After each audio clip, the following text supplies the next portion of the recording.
It's the Brad and John Show. It is the Brad and John Show. This is the B block, the Bravo block. We start this at about 7:20 or so. Today's date is Tuesday, March 4th. For reference, we do this show live 7 to 8 o'clock on 104.5. We actually broadcast it on a radio station, and we chop it up and for your delight down the road, either on the bsshow.co site, the bjshow.co site, or the bjshow.video site. Okay, the Kathy Hochul story first, okay? She's the governor of New York. She took over from Cuomo. And by the way, did you see he's running for the mayor of New York now? Is that bizarre or what? I did. Why not? And someone texted me over the weekend saying that also Andrew Weiner is running for office too. Really? Isn't he? Yeah, I'm serious. And I don't think they were joking. I think they said that both, because this person texted me and said, "Hey, did you see that Cuomo and Weiner are both running?" And I think that's a setup to some sort of dad joke. But I guess he is running. Not going to go there. Anyway, but Hochul, go ahead back. Kathy go back to Hochul is advertising for laid off federal government workers to come to work for the state. So what does that tell you? So the federal government is trying to cut their budget. Kathy Hochul is trying to bloat their budget by taking the fired workers, the fired federal workers, and offering them state jobs. They literally have an advertising campaign. Supposedly they have as it used to be called outdoor, now we call it OOH, advertising, billboards and things like that. Out of home, right, Brett? Out of home, OOH, out of home. And that is all inclusive, including billboards. And in some markets, I don't know, we've talked about this one time before. In some markets, some of the Uber drivers can opt into having a digital billboard installed on the top of their cars. I don't know if I've ever talked to this story about before. As they drive down the highway, and if they're sitting, waiting for people, it would display digital ads, just like the digital billboards do, just like the ones that have the bjshow.co ads on it, the DDI billboards out in St. Charles County. So she's advertising for laid off federal government workers to come work for the state. So, what does that tell you about her budget? Hey, and matter of fact, I think the press release said they have 2,000 jobs for immediate immediate takeover or whatever. I mean, you can if you qualify, when you apply, you can start literally like within a couple of days, because they say that since you've been vetted by the federal government, they don't have to do all the background search and all that kind of stuff, that they can offer you a job. What a deal. Pretty much. This is kind of like if you thought of the government as a business, which no one on the left likes to do, right. But this would be like them buying depreciated assets for cheap. They're kind of like an Ollie or a Big Lots. They're going in and they're buying stuff cheap, and they're getting a great deal on it. It sounds like a brilliant plan. And we know that New York has always managed their money really well, right? And John, look what happened to Big Lots. Yeah, I know. Look at what's happening to Ollie's. They're in a lot of trouble too. What is Ollie's? You don't go to Ollie's? No, what is Ollie's? Hey, I'm going to pull a Brad Hildebrand. Are you serious? You don't know what Ollie's is? I have no idea. What is it? Are you talking about Ollie's is like a Big Lots. Yeah, they're a big publicly traded company. They're a national chain. And they're like Big Lots. There's an Ollie's location around, this area well, Brad, around Manchester, not far from Manchester and Clarkson, maybe Manchester, and I guess that's not too far from Kerrs Mill. Yeah, they're big. Ollie's is awesome. And it's just like a Big Lots. They'll advertise. They have a ton of, for example, Brad, last week, you could have gone to Ollie's and you could have had your choice between Zebco spinning gear for fishing. They'll buy a ton of gear that's out of season for, you need to get a new quantum bait casting reel. You'll get a heck of a deal at Ollie's. How do you spell it? OLLIE''S. And their gimmick is it's Ollie's Army. So, yeah, Ollie's is a great store. I'm surprised you haven't been there before. Is there a bunch of them around? I've never seen one before. I don't know how many there are. I just brought up their website. The only one I see right around here is in... No, I guess there's one in not far from Crestwood. I guess there's one in Crestwood, too. Yeah, so there's one in Crestwood and one in Ellisville. And what's funny is a lot of these stocks, this is getting maybe off topic, but a lot of these stocks, when Big Lots goes out of business, stock of Ollie's will skyrocket. And then when somebody comes back and says, no, wait, we're not closing all those Big Lots, we're just going to close half of them, then Ollie stock will plummet, because there's just so much trading of these assets, of the physical assets of their inventory. I just looked at there's one up in North County across from near the intersection of Newhalls Ferry and Lindbergh. That's your And stop. We just talked about that area last week. yeah, matter of fact, supposedly it's right across the street from the Walmart up there. So maybe I was in North County last night. I tell you what. Were you doing a Facebook marketplace transaction after dark? To be honest with you, yes and no. That was part of my journey to North County. See, see here once again, I it bothers me how the media and I've talked about this before, John. If if I went to all the TV stations in St. Louis and all the radio stations in St. Louis, and I said to them, okay, how many of you live north of Olive in the St. Louis area? There would be practically nobody.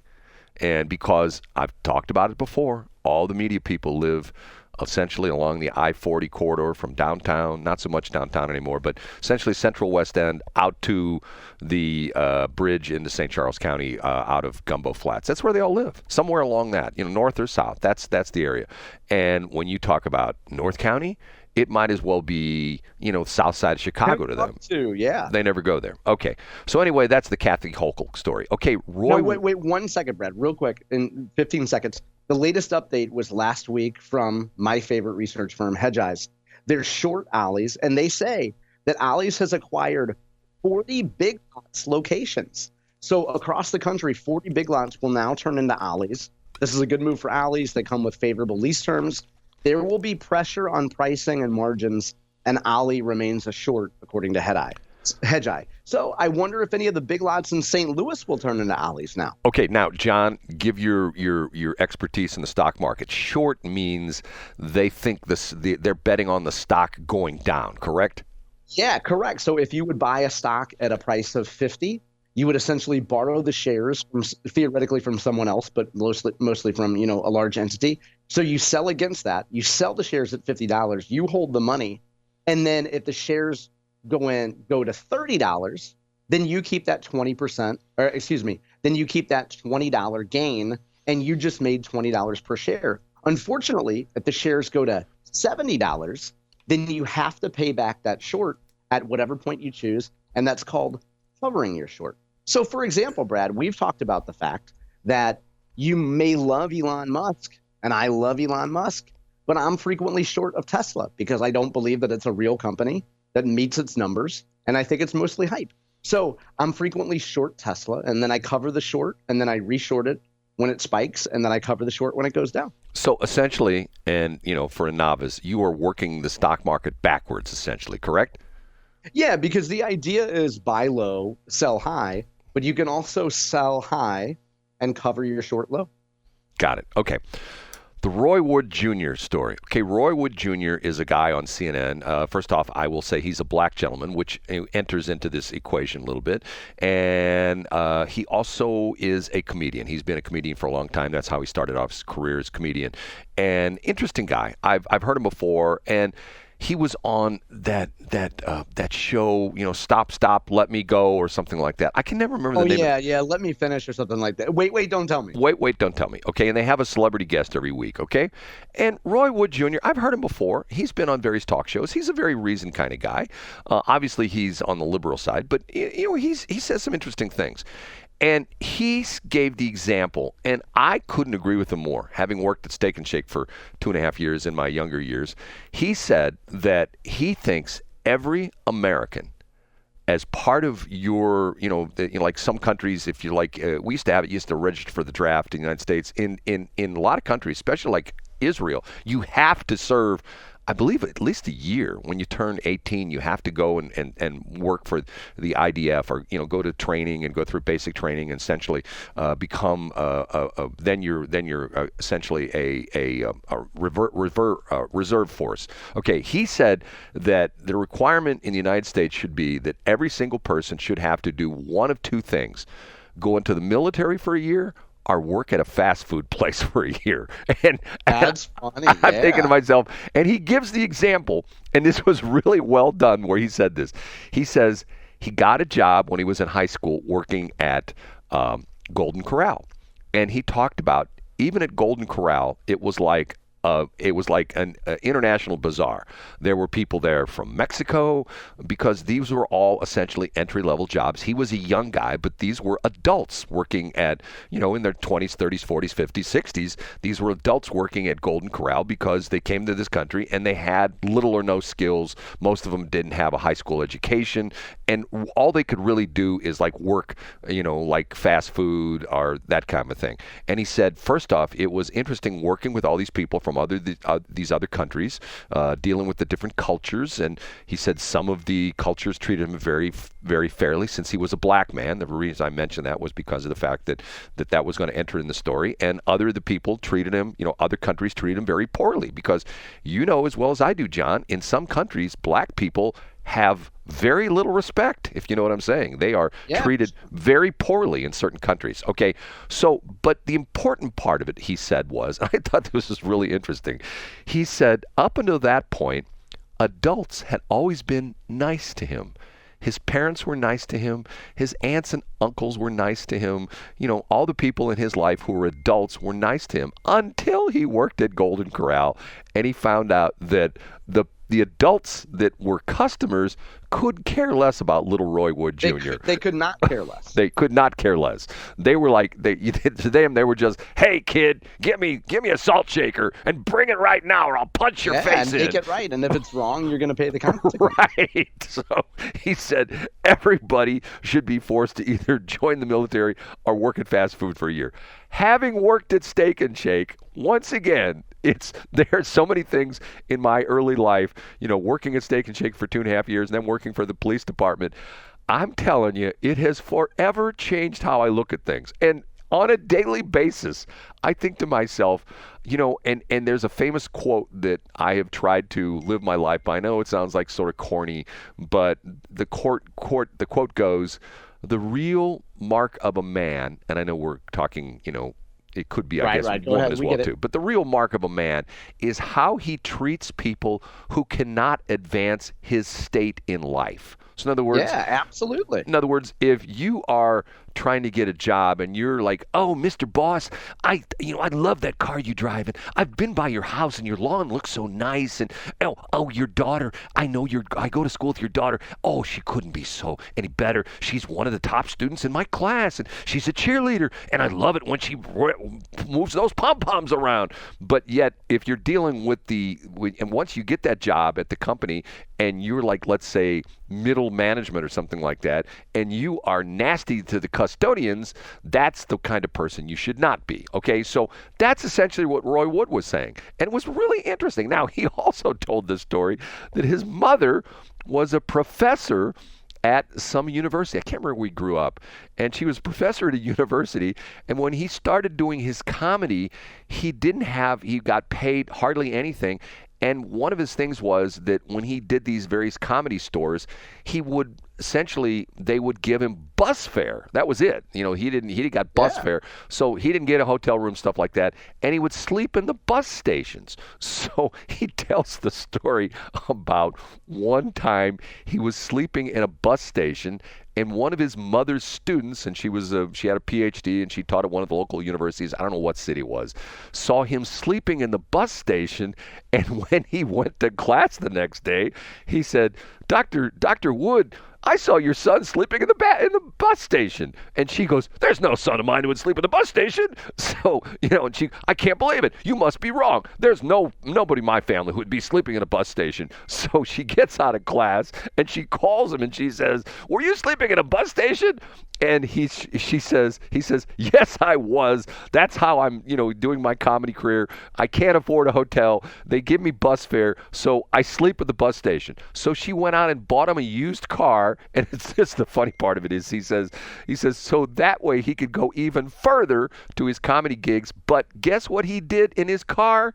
He slept in his car, but he would never let his mom know that he's very good. He slept in the car. I thought that was sort of an interesting story. Now, let's get back to the fast food, your original point here, Brad. One of these days, maybe tomorrow, we should talk about the controversial announcement of Steak and Shake that they are, quote, RFKing, unquote, their menu with their French fries. Yeah, they're changing the oil, right? Isn't that what the deal is? Yeah, it's a beef tallow. They'll now be using beef tallow. Which is exactly what McDonald's got in trouble for using. Remember that? I did they switch at some point to beef tallow? Oh, you don't know the story with McDonald's being No, I sued? don't know the story. McDonald's got sued by a couple religious groups, the Hindus and stuff like that, because of the fact that they didn't announce that they were cooking their French fries in the beef tallow. You're And right. I do remember yes, this. Yeah, this was some time back, right? right, And that, yeah, and so the Muslim groups were upset about right, that. You're right. it violated their religious tenets that they should not eat beef or especially a cow. I think in the Hindu religion, I think the cows are sacred. Isn't that what they are? Or something like that. You're Right. exactly right. So therefore, they sued and they won. And the problem was, being a guy that likes McDonald's French fries, at least I used to. I don't think they're that good anymore. And a lot of people are the same like me. It hasn't been the same since they stopped using beef tallow. There's something about that gives the flavor to it, stuff like that. But Steak and Shake, having worked there for 2.5, almost 3 years, I feel sorry for them. They're going back to their deal where, matter of fact, they put up billboards. I don't know if you've seen it. There's a couple of them where they have like guys, and the sad part of it is there's a couple people that did this. For $10,000, they will essentially give you a store. I mean, not give it to you, but essentially $10,000, they will take a company store and make it a franchise store, and you have certain goals you have to hit and stuff like that. But essentially, it's your store. And there was one on Page that a lady did. She was one of the first in the St. Louis did it. Unfortunately, she took possession of the store. It's right there at Page, and I think it's Page and Woodson, I believe it is. And she took the ownership of the store under the franchise agreement about 6 months before COVID hit. You know what I'm saying? And Okay, yeah. unfortunately, it killed the store, and she ended up losing everything. Matter of fact, the store is closed and it's up for sale now. But that's what they're trying to do. They're trying to offload their company-owned stores as franchises. Now, once again, I say that too often. Once again, If you had money, if you had $10,000 and you were a hard worker, I mean, that would be a heck of a deal. I mean, because to buy a McDonald's franchise, I think it's like $1 million or something like that buy the franchise. Here you get a Steak and Shake for $10,000. But the problem that Steak and Shake is having, has had for a long time, is that they used to be like the premium burger.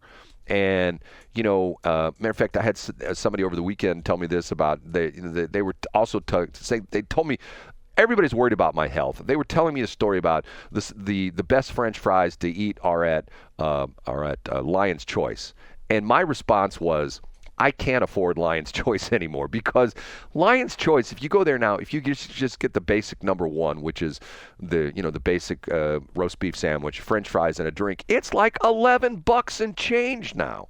And where I can go to McDonald's and get the $5 value meal, which is like French fries, nuggets, either a McChicken or a McDouble, and a drink. And probably the one I use 3 to 4 times a week, I'm at Wendy's doing their $5 biggie bag thing, which is the bacon junior cheeseburger, French fries, nuggets, and a drink. And it's like, okay, so every once in a while I will treat myself and go to Lion's Choice. But it's just gotten to the, I don't know if you notice or not, Lion's Choice is under new ownership. Did you know this story?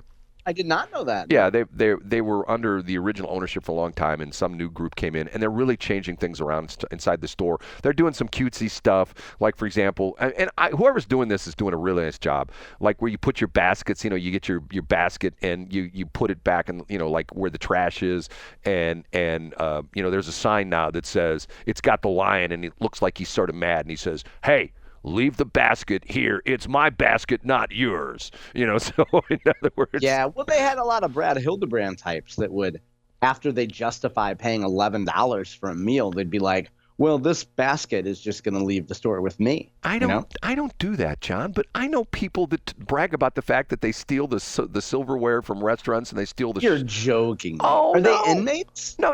Here, let me tell you a story. One of the guys, and Shelley can verify this story. Matter of fact, let's pick this up in C Block, because of the fact that this was a funny story told to us by, I believe, Ron Hicks. Was he a state rep? Was that name sound familiar to you? He was, yeah. Okay.